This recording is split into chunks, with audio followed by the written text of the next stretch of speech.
How to delete or close your TikTok account in easy, fast way. Hello guys, in today's video, I'm gonna show you how to delete your account fast and easy. So first thing we do, we go to TikTok. This is the profile or the account that I want to delete, for example.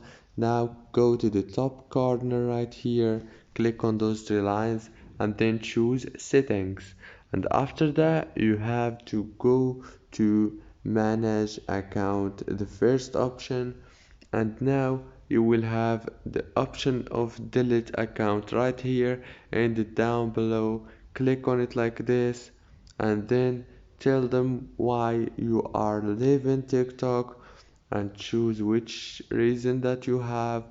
If you are have if you don't have any reason, just click skip and delete your account.